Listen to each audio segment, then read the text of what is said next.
So, మా core belief ఏంటంటే అండి, లా ఆఫ్ కన్జర్వేషన్ ఫిజిక్స్‌లో, సైన్స్‌లో ఉంటుంది.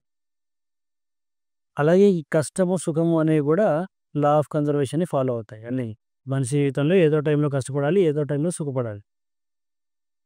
ముందు కష్టపడి తర్వాత సుఖపడడం లైఫ్ చాలా బ్యూటిఫుల్‌గా ఉంటుంది. ముందు సుఖపడి తర్వాత కష్టపడడం చాలా అసహ్యంగా ఉంటుంది. కష్టం గూడా. సుఖపడి కష్టపడడం చాలా ఇబ్బంది. యెస్. సో, విద్యార్థి దశలో పిల్లోడు కష్టం నేర్చుకుంటే, డిసిప్లిన్ అనేది నేర్చుకుంటే, తర్వాత లైఫ్ అనేది చాలా బ్యూటిఫుల్‌గా ఉంటుంది. సో, ఈ డిసిప్లిన్ అనేది ఒక స్టేజ్ వరకు అలవాటు కాకపోతే, తర్వాత మనల్ని మనం డిసిప్లిన్ చేసుకోవడం impossible. So, this is the last phase ఎందుకంటే దీని తర్వాత వాళ్ళు ఇంజినీరింగ్ కాలేజ్‌కెళ్తారు. వేరే వేరే ఇక they are nowhere in control of anybody. They are free birds. So, డిసిప్లినింగ్‌కి దీనికి ఇది లాస్ట్ ఫేజ్. అట్‌లీస్ట్ ఇక్కడి వరకన్నా తను and he is in that teens ఏజ్‌లో ఉన్నాడు. అండ్ ఆ టీన్స్ కూడా ఆల్మోస్ట్ లాస్ట్ ఫేజ్‌లో ఉంటాడు పిల్లోడు.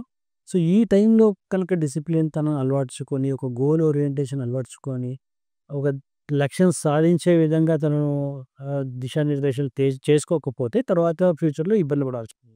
So, our core philosophy is to ingrain that attitude and cultivate that nature in the students.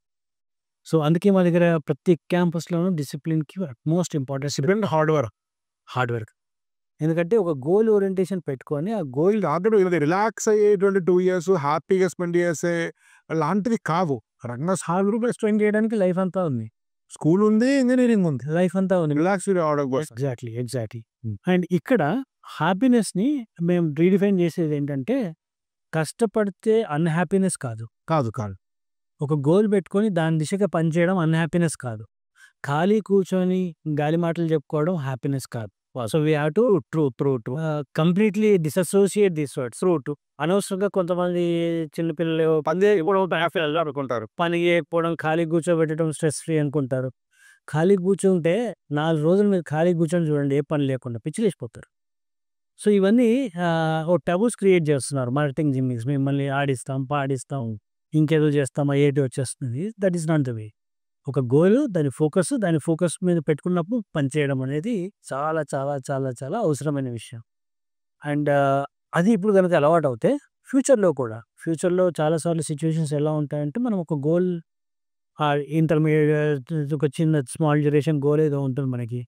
ఒక సబ్మిషన్ ఉంటుంది. ఒక ప్రాజెక్ట్ కంప్లీషన్ ఉంటుంది. ఆ 4, 5 డేస్ నువ్వు అసలు డిస్ట్రాక్ట్ కావు. వేరే ఏ ప్రయారిటీస్ ఉండవు. అది మాత్రమే ప్రయారిటీ ఉంటుంది.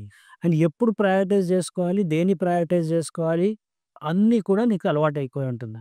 So, that is the reason ఒక ప్రొఫెషనల్ ఎగ్జామ్‌కి ప్రిపేర్ అవ్వడం, ఆర్ ప్రొఫెషనల్ కాంపిటీషన్‌కి ప్రిపేర్ అవ్వడం, be it in sports or in education somewhere it is very, very essential for every child. అది ఒకసారి గనుక మనకి లైఫ్‌లో అలవాటైతే లైఫ్ అంతా కూడా అద్భుతంగా ఉంటుంది. సో, మేము ఈ మాయ మాటలు చెప్పమండి. అంటే పిల్లలకి ఆడుతూ, పాడుతూ ఐఐటీలొస్తాయి, ఆడుతూ, పాడుతూ ఎన్ఐటీలొస్తాయి రావు. రావు. Very clear. Very clear. We are very clear on that. And ఎవరన్నా ఎవరైనా హ్యాపీ మోసడే చేస్తున్నారు. మీరు ఇంతకుముందు చెప్పారు. ఎవరైనా అట్లా బయటకు వచ్చి నేను రోజు చదవకుండా గైడ్ వచ్చింటే అది ఫాల్స్. ఫాల్స్. ఇంతకుముందు చెప్పారు. ప్రమోషన్ చేస్తున్నారు. అండ్ అది అబద్ధం. అది రాదు. ఎందుకంటే ఎనార్మస్ అమౌంట్ ఆఫ్ సిలబస్ ఉంది. తెలివైన వాడు ఒక్కడే ఉండడు. ఎంతో మంది తెలివైన వాడు. చాలా మంది ఉన్నారు. చాలా మంది ఉన్నారు. అండ్ చాలా మంది 6 ఏళ్ల నుంచి చదువుతున్న వాళ్ళు. 6 ఏళ్ల నుంచి చదువుతున్న వాళ్ళే దాదాపు 20, 30 వేల మంది ఉన్నారు. సీట్‌లోనే 17,000. ఎక్కువే ఉంటారు. దాంట్లో 50% రిజర్వేషన్ ఉంది. So, it's a tough competition. దాంట్లో ఎటువంటి వెసులుబాటుకి ఎంత తెలివైనవాడు ఉన్నా కష్టపడాల్సిందే తప్ప హాడుతూ పడదు హాయి అన్నది పిల్లోడే కాదు ఈ 2 ఇయర్స్ పేరెంట్స్ కూడా డిసిప్లిన్‌గా ఉండాలి. ఆర్గనైజేషన్ డిసిప్లిన్‌గా ఉండాలి. అప్పుడు మాత్రమే ఐఐటీ సీట్స్ వస్తాయి.